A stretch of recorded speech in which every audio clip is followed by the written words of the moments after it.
Hello everyone, কেমন আছো তোমরা সবাই? এই গরমে এই কোয়েশ্চেনটা করাটাও খুব খারাপ, মানে খুবই দুঃখজনক, কিন্তু কি করব, করতে হয়। আমরা তো গরমে পুরো ঝলসে যাচ্ছি, আর এই বাচ্চাগুলো বলো, এই গরমে তো কিছু বলতে পারে না, ওদের মনের কথাগুলো তো আমাদের বুঝে নিতে হয়। তো আমাদের সবারই মনে হলো যে সন্দেশের চুলটা আর একবার একটুখানি কেটে দেওয়া উচিত, কারণ ওর 18 মাস এখনও হয়নি, আর চুলগুলো অনেক বড় বড় হয়ে গেছে, আর কানের পাশে এসে ঝুলে পড়ছে, ঘাড়ে এসে পড়ছে, তো ওর ভীষণই অসুবিধা হচ্ছে, মানে চুলগুলো টানে, মাঝে মাঝে চুলকায়। তো তাই আমাদের মনে হলো যে চুলটা একটু কেটে দিই। তো ভাই বললো যে আমিই কেটে দিচ্ছি, তো বাড়িতে মেশিন ছিল, ও নিয়ে বসেছে। প্রথমে আমি বসেছিলাম ওকে ধরে, কিন্তু আমার কাছে থাকছিল না, তো মা তারপরে চেপে ধরে নিয়ে বসে। আর ভাই তো প্রথমবার কারোর চুল কাটছে, ও আগে কখনো কাটেনি, তো ও আস্তে আস্তে ধীরে সুস্থে কাটছিল, তো ওর জন্য তো ধীরে সুস্থে করা যায় না, চেপে ধরে বসতে হয়, আর ভীষণই মানে নড়াচড়া করে।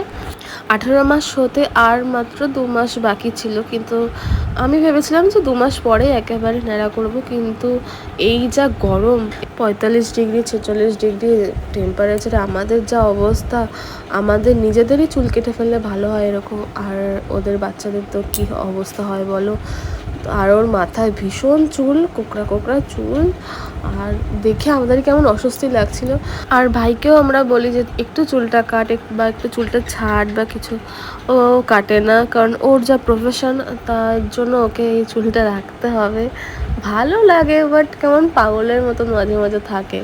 আজকে ও শ্যুট ছিল, শ্যুট থেকে এসছিল বাড়িতে খেতে, তো আমি বললাম চুলটা কাটবি, তো খাওয়া ফেলে দিয়ে নিজের আগে ভাগনা চুল কাটতে বসেছে। তো এই যে চুল কাটা প্রায় অলমোস্ট কমপ্লিট, আর দেখো লুকটা কেমন আসছে। আজকে সকাল সকাল ওকে সব কিছু মানে রেডি করে দিয়েছিলাম, মানে খাওয়ানো দাওয়ানো সব করে দিয়েছিলাম সব কিছু, যেহেতু চুলটা কাটবো বলে, আর না হলে এই সময়টা ও ঘুমিয়ে পড়ে। তো চুপ করে তো এমনি সময় বসে না, তার জন্য একটুখানি কার্টুনটা চালিয়ে দিয়েছে, তাও বিরক্ত হয়ে যাচ্ছে, অস্বস্তি হচ্ছে, ওর কত কিছু হচ্ছে। তো এই যে দেখো এখন কেমন দেখাচ্ছে, আমার তো সেই বলে না বড়রা যেরকম কাটে মোরগ ছাট ওরকম লাগছে। তো মোরগ ছাটই কাট দিয়েছে, উপরে চুলগুলোকে কাটার জন্য কাঁচি লাগতো, তো ঘরে কাঁচিগুলো একদমই ধার নেই, সার নেই। তো ভাই বললে পরের দিন আবার চুলগুলোকে সেভ করে দেবে।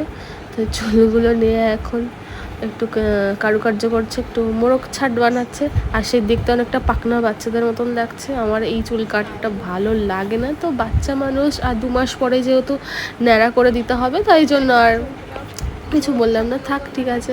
আর খুব একটা খারাপও লাগছে না, ভালোই লাগছে। তো সামনের চুলগুলো যদি আর একটু ছোটো করা যেত তো ভালোই লাগতো। আর এই চুলগুলো যেহেতু ঠাকুরের চুল, তাই মা এগুলোকে প্যাকেটে মুড়ে রেখে দিচ্ছে। ওর আগে চুলগুলোকেও রাখা আছে, এইগুলো আমাদেরকে ঠাকুরের কাছে দিতে হবে। আর চুলটা কেটে বাবুও মনে হচ্ছে অনেকটা রিল্যাক্স ফিল করছে। আর মেশিনটা নিয়ে আবার কারুকার্য করতে যাচ্ছিলো, তো ভাই বলো না তুমি দিয়ে দাও, নাহলে মেশিন টেশিন চালিয়ে আবার একাকার করে দেবে, মানে খুব শান্ত বাচ্চা তো। তারপর ওকে স্নান করিয়ে ঘুম পাড়িয়ে দিয়েছি, তারপরে আমি এখন যাব স্নান করতে। আর স্নান করে এসে ফ্রিজে একটু পায়েস ছিল, আর সেটাকে গরম করতে দিয়েছিলাম, আর ওদিকে সন্দেশের খাবার হচ্ছিল।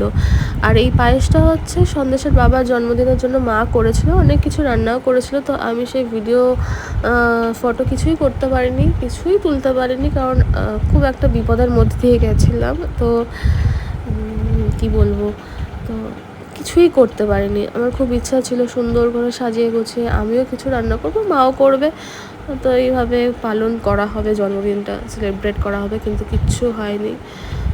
তো সন্দেশ পড়ে গেছিলো, পড়ে গিয়ে তো ওর মানে নাক দিয়ে অনেক ব্লিডিং হচ্ছিলো, তো মানে দিনটা খুবই মানে খারাপ গেছিলো। পয়লা বৈশাখের দিনটা, সেকেন্ড বৈশাখ ছিল ওর বাবার জন্মদিন, মানে ও হাতে পায়ে ভীষণ দুষ্টু, ভীষণ।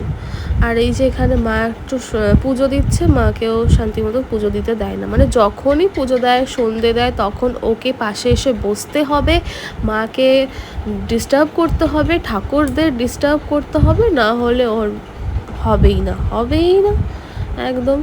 আর মা যতক্ষণ থাকবে এখানে, ও ততক্ষণ এখানে থাকবে। তারপরে কি আবার একটু ঘুম পাড়ানোর চেষ্টা করছিলাম, তো বাবু ঘুমাবে না, বাবুর সাথে যুদ্ধ টুদ্ধ করে ঘুম পাড়িয়েছিলাম। তারপরে কি সন্ধ্যা হলো, সন্ধ্যা হলে বাবা এসেছিলো, তো বাবার সাথে একটু খেলাধুলা হলো, খেলাধুলা করতে করতে আবার গরমে মানে অতিষ্ঠ হয়ে যাচ্ছিলো। তারপর আমি দেখছিলাম যে গরমে আমার মুখের কী অবস্থা, মুখটা প্যাচপ্যাচে হয়ে গেছে। আচ্ছা বলো তো এই গরমে কী মাখলে মুখটা একটু ফ্রেশ ফ্রেশ লাগবে, কী ইউজ করলে? আমি সেরকমভাবে কিছুই করি না, জানিও না। তারপর আর ভিডিও করতে ভালো লাগছিল না বলে একদম অফ করে দিয়েছিলাম। তারপর এটা হলো পরের দিন সকালে সন্দেশের জল গরম করতে দিয়েছি, স্নানের জল। আর দেখছিলাম এখানে সন্দেশের কাঁথা জামা টাপা নাড়া ছিল যে শুকিয়েছে কিনা। বাহ, ভালো শুকিয়েছে, এই গরমে আমি শুকিয়ে যাচ্ছি, আর একটুখানি বেশি দাঁড়ালে একদম ঝলসে যাব, আর জামা কাপড়গুলো শুকাবে না। তারপরে আবার কি ঘরে এসে এই বাবার বিছনাটা একটুখানি তুলে দিচ্ছিলাম। আজকে আমার ঘুম থেকে উঠতে অনেক লেট হয়ে গেছিলো।